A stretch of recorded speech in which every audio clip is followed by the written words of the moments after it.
Hello दोस्तों, आइए एक और रिएक्शन वीडियो देखते हैं पाकिस्तान मीडिया का, जिसमें पाकिस्तान मीडिया कह रहा है कि भारत चाइना को कभी भी हरा सकता है जंग में। तो आइए वीडियो देखते हैं। चाइना का बेसिकली एक जो मैं तब से पढ़ रहा था कि चाइना का कोई वॉर का एक्सपीरियंस नहीं है बेचारों का।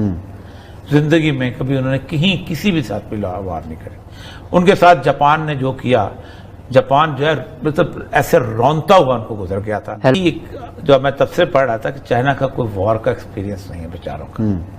जिंदगी में कभी उन्होंने किसी भी साथ भी वॉर नहीं करी। उनके साथ जापान ने जो किया, जापान जो है मतलब ऐसे रौनता हुआ उनको गुजर गया था। हैरान कुन, मतलब आप समझें कि आज एक तारीखी दिन है, एक तारीखी दिन है।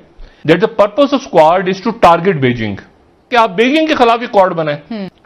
तो इंडिया में जो असल मैसेज गया वो चाइना को चला गया तिब्बत के हवाले से। वो कर रहे हैं और वो अपने पेरिफेरी के ऊपर बहुत सारी जगहों पे छोटे मोटे ऑपरेशंस करते रहते हैं, बट वो सारे टैक्टिकल लेवल इश्यूज हैं। स्ट्रेटेजिक लेवल के ऊपर उसकी वो कैपेबिलिटी नहीं है इस वक्त जो होनी चाहिए। Threat whether in the Himalayas और in the Indian Ocean, China can not compete with India. China के पास ना वो नेवल कैपेबिलिटी है और ना ही जो है वो मल्टी डिविजनल फोर्स कैपेबिलिटी है। चाइना का बेसिकली एक जो मैं तब से पढ़ रहा था कि चाइना का कोई वॉर का एक्सपीरियंस नहीं है बेचारों का। जिंदगी में कभी उन्होंने किसी भी साथ भी वॉर नहीं करी। उनके साथ जापान ने जो किया, जापान जो है मतलब ऐसे रौनता हुआ उनको गुजर गया था सेकेंड वर्ल्ड वॉर के अंदर। और हालत ये थी कि जापान के पास कोई जेल नहीं थी, ना चाइनीज ने कभी कोई जेल बनाई थी। जेल होती तो जापानी भी वहां ले लगते। तो करते ये थे कि चाइनीज को पकड़ते थे और उनको दरख्त के साथ लटका के उसके कील ठोक देते थे हाथ में, और वो आगे निकल जाते थे, फिर उनकी जेल में ही लटके लटके मर जाते थे। अमेरिका का इस वक्त कोई और कंसर्न नहीं है, कोई और प्रोजेक्ट नहीं है, कोई और जंग नहीं है, सिवाय एक प्रोजेक्ट के, सिवाय एक जंग के, और वो है कंटेनमेंट ऑफ चाइना। और सेक्रेटरी ब्लिंकन जो है वो 20 घंटे के लिए नई दिल्ली आए, तो उन्होंने ये मुलाकात की। फिर उसके बाद उनकी मुलाकात हुई अजीत डोभाल के साथ, और उनकी मुलाकात हुई जयशंकर के साथ जो उनके वजीर खारजा हैं, और फिर उसके बाद उनकी मुलाकात हुई वजीर आजम मोदी से, और उसके बाद वो चले गए। अच्छा, जो अजीत डोभाल से मुलाकात हुई वो 1 घंटे की मुलाकात में क्वाड, अफगानिस्तान, सिक्योरिटी इश्यूज, ये इश्यूज क्या डिस्कस, ठीक है, बस अब इलाके के ऊपर ही। दूसरी जो बात हुई वो हुई कि जयशंकर से उनकी मुलाकात हुई, और जयशंकर से जो मुलाकात हुई उससे पहले मैं आपको उनका एक हैरान कुन, मतलब आप समझें कि आज एक तारीखी दिन है, एक तारीखी दिन है। That the purpose of squad is to target Beijing, कि आप बीजिंग के खिलाफ ही क्वाड बनाए। तो इंडिया में जो असल मैसेज गया वो चाइना को चला गया तिब्बत के हवाले से। सही, ठीक। तिब्बत के जो नुमाइंदे हैं वो उन्होंने मुलाकात की।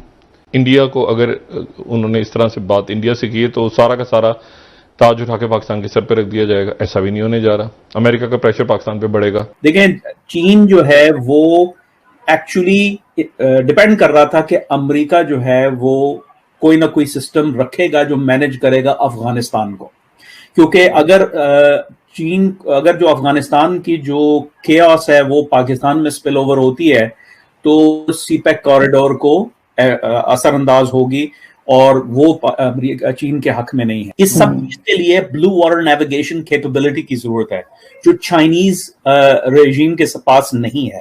कि भाई चाइना का जो राइज है इकोनॉमिक, वो जो है इट्स लाइक अ बबल, और वो जो है सस्टेनेबल नहीं है, और वो एक्चुअली चाइनीज इकोनॉमिक मॉडल को ज्यादा सर्व करता है डोमेस्टिकली, बजाय इसके कि वो पावर प्रोजेक्शन कर सकें। चाइना इनवर्ड लुकिंग है, और जब से 2008 का फाइनेंशियल क्राइसिस आया है, चाइना जो है उस तरीके से एक्सपोर्ट नहीं कर पा रहा, उसकी जीडीपी ग्रोथ सस्टेन नहीं हो पा रही, क्योंकि ग्लोबल एपेटाइट नहीं है इंपोर्ट्स का। कि हम चाइना की तरक्की को कैसे महदूद कर सकते हैं, और चाइना की तरक्की को महदूद करने के लिए 2 बुनियादी मुल्क हैं, एक पाकिस्तान और दूसरा अफगानिस्तान। पाकिस्तान और अफगानिस्तान दोनों इसलिए अहम है कि पाकिस्तान के साथ के अंदर से सीपैक की वो बुनियादी शारक गुजरनी है, जिस शारक ने चीन को बाकी सारी दुनिया से मिलाना है। कि चीन के खिलाफ अफगानिस्तान को डिस्टर्ब करने के लिए 3 बुनियादी मुल्क हैं जिन्होंने ये काम करना है जी। एक भारत, एक ताजिकिस्तान उज्बेकिस्तान और किसी हद तक Iran.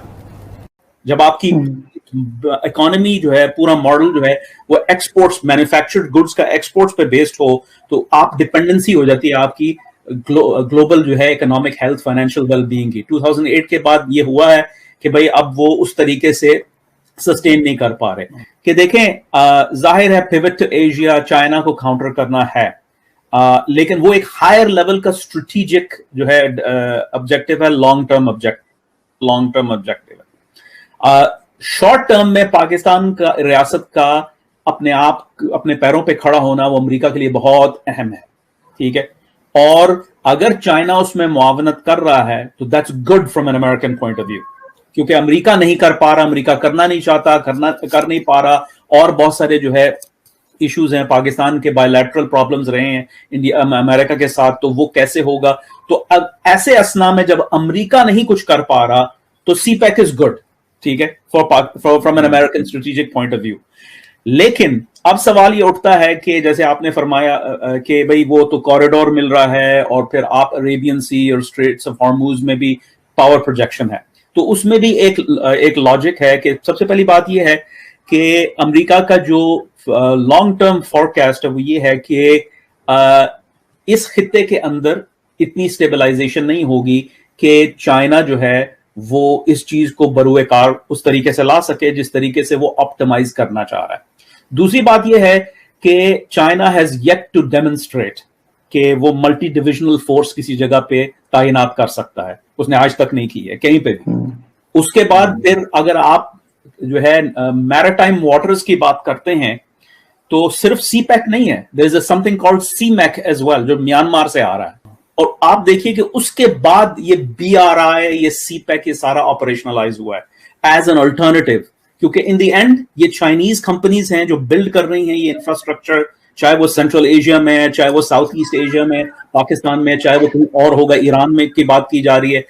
Ultimately, it's Chinese money going to Chinese companies to pay for Chinese employees, और उसका तो दोस्तों, इस वीडियो में आपने देखा कि कैसे पाकिस्तानी मीडिया यह मानने के लिए तैयार हो गई है कि इंडिया कभी भी चाइना को वार में हरा सकता है। चाइना इंडिया से कभी भी युद्ध नहीं जीत सकता, क्योंकि चाइना के पास एक्सपीरियंस की कमी है। चाइना ने कभी कोई युद्ध नहीं लड़े हैं, जबकि भारत 5 युद्ध लड़ चुका है और यहाँ तक कि पाकिस्तान को हरा भी चुका है। ऐसे में भारत और चाइना में कभी भी युद्ध होता है तो भारत चाइना पर कभी भी हावी हो सकता है। यहाँ तक कि भारत के पास गोरिल्ला युद्ध करने के तकनीकी भी है, जबकि चाइना के पास ऐसा नहीं है। तो एक्सपीरियंस की कमी के कारण चाइना कभी भी इंडिया से युद्ध नहीं जीत सकता है।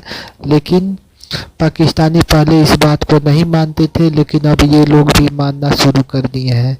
तो आपको वीडियो कैसा लगा दोस्तों, हमें कमेंट करके ज़रूर बताइएगा, और हमारे चैनल को सब्सक्राइब जरूर कीजिएगा तथा बेल आइकन के घंटी को भी जरूर दबा लीजिएगा। धन्यवाद।